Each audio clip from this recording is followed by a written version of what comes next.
Hello दोस्तों, केंद्र सरकार की तरफ से शिक्षा नीति में हुए बदलाव के बारे में कुछ इन्फॉर्मेशन हमारे पास आई है, जिसके बारे में आज मैं इस वीडियो में आपको बताने वाला हूं। आप मेरे चैनल को लाइक, सब्सक्राइब और शेयर ज़रूर करना। नई शिक्षा नीति 2020 में school education, board exam, graduation, degree में हुए बड़े बदलाव, जाने 20 खास बातें, जिसमें से दोस्तों हम आपको जानकारी देना चाहते हैं। केंद्र सरकार ने बुधवार को नई शिक्षा नीति को मंजूरी दे दी।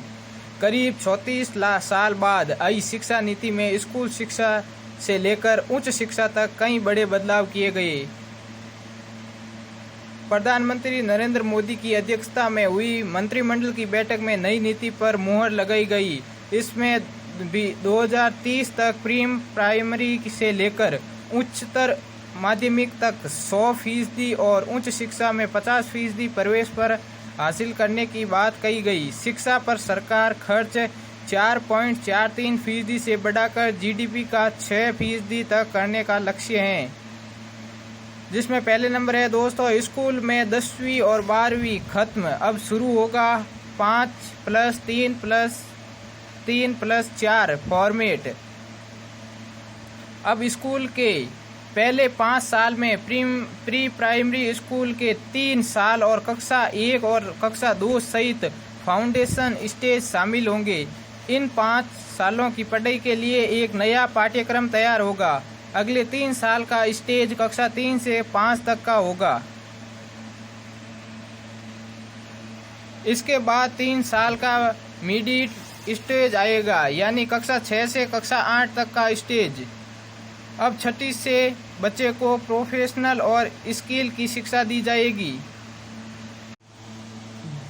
जिसमें दोस्तों 5+3+3+4 के नए स्कूल एजुकेशन सिस्टम में पहले 5 साल और 3 से 8 साल के बच्चों के लिए, उससे बाद के 3 साल 8 से 11 साल के बच्चों के लिए, और उसके बाद के 3 साल 11 से 14 साल के बच्चों के लिए, और स्कूल में सबसे आखिर के 4 साल 14 से 18 साल के बच्चों के लिए निर्धारित किए गए हैं।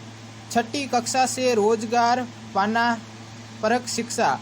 नई शिक्षा नीति को अंतिम रूप देने के लिए बनाई गई समिति का नेतृत्व कर रहे डॉक्टर कस्तूरी रंगन ने कहा, अब 6ठी से ही बच्चे को प्रोफेशनल और स्किल की शिक्षा दी जाएगी। 10वीं और 12वीं की बोर्ड परीक्षाएं आसान होगी। 10वीं एवं 12वीं की बोर्ड परीक्षाओं में बड़े बदलाव किए जाएंगे।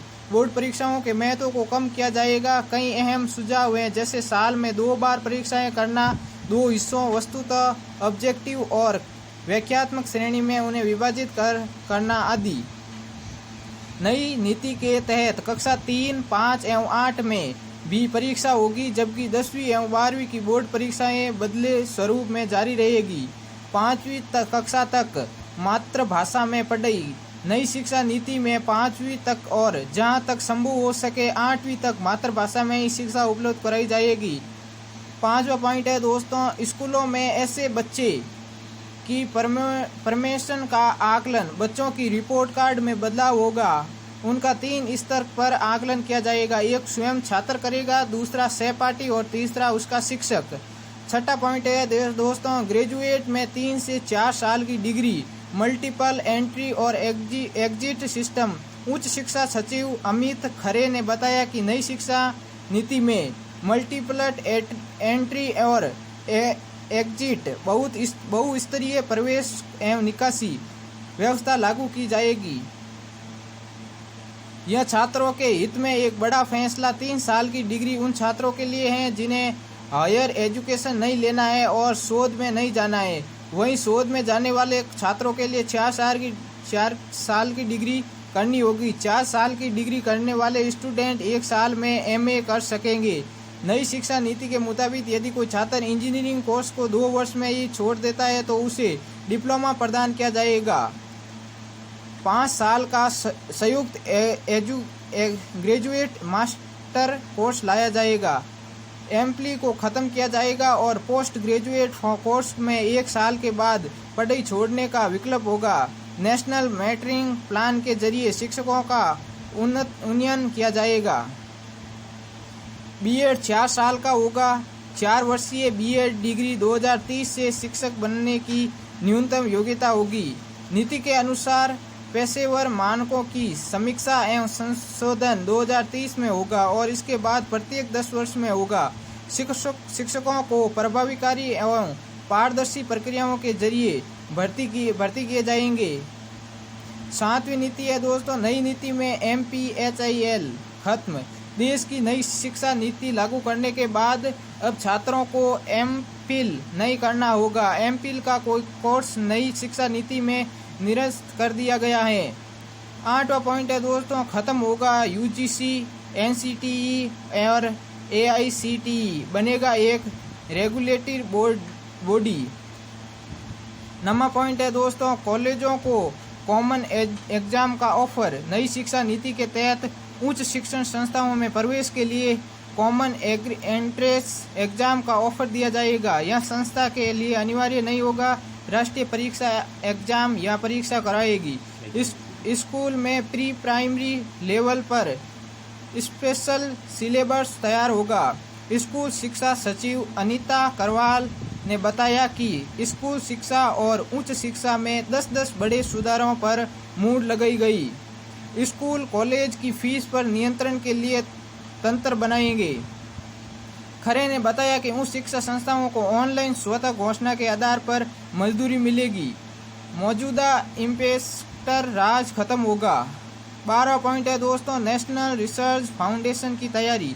सभी तरह के वैज्ञानिक एवं सामाजिक अनुसंधानों को नेशनल रिसर्च फाउंडेशन बनाकर नियंत्रित किया जाएगा।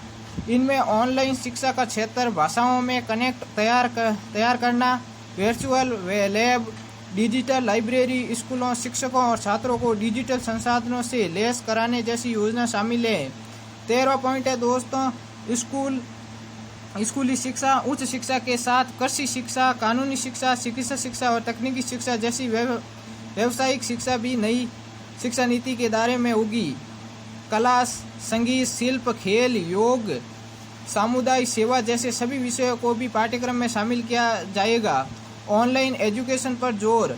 नए सुधारों में टेक्नोलॉजी और ऑनलाइन एजुकेशन पर जोर दिया गया है। कंप्यूटर, लैपटॉप और फोन इत्यादि के जरिए विभिन्न ऐप का इस्तेमाल करके शिक्षण को रोचक बनाने की बात की गई है। दोस्तों 16वां पॉइंट है, हर जिले में कला, करियर और खेल संबंधी गतिविधियों में भाग लेने के लिए एक विशेष बोर्डिंग स्कूल के रूप में बाल भवन स्थापित किया जाएगा। 17वां पॉइंट है दोस्तों, अभी हमारे यहाँ डीम्ड यूनिवर्सिटी, सेंट्रल यूनिवर्सिटी और स्टेट ऑनर इंस्टीट्यूट के लिए अलग अलग नियम। नई एजुकेशन पॉलिसी के तहत सभी के लिए नियम समान होंगे। 18 पॉइंट है दोस्तों, MHRD का नाम बदला। मानव संसाधन विकास मंत्रालय का नाम बदलकर शिक्षा मंत्रालय कर दिया गया है दोस्तों। 9वां पॉइंट है, त्रिभाषा फॉर्मूला। विद्यार्थियों को स्कूल के सभी स्तर और उच्च शिक्षा में संस्कृत को एक विकल्प के रूप में चुनने का अवसर दिया जाएगा। त्रिभाषा फॉर्मूले में भी यह विकल्प शामिल होगा। इसके मुताबिक किसी भी विद्यार्थी पर कोई भी भाषा नहीं थोपी जाएगी। भारत की अन्य पारंपरिक भाषा और साहित्य भी विकल्प के रूप में उपलब्ध होंगे। विद्यार्थियों को एक भारत श्रेष्ठ भारत पहल के तहत 6 से 8 ग्रेड के दौरान किसी समय भारत की भाषाओं पर एक आनंददायक परियोजना गतिविधि में भाग लेना होगा। 20वां और लास्ट पॉइंट है दोस्तों, विदेशी यूनिवर्सिटी को भारत में कैंप्स खोलने की अनुमति और स्कॉलरशिप पोर्टल पर विस्तार। नई शिक्षा नीति में विदेशी विश्वविद्यालयों को भारत में कैंप्स खोलने की अनुमति मिलेगी। एक्सपर्ट्स का कहना है कि इससे भारत के स्टूडियो विश्व के बेस्ट इंस्टीट्यूट या यूनिवर्सिटी में एडमिशन ले सकेंगे। इन्हें विदेश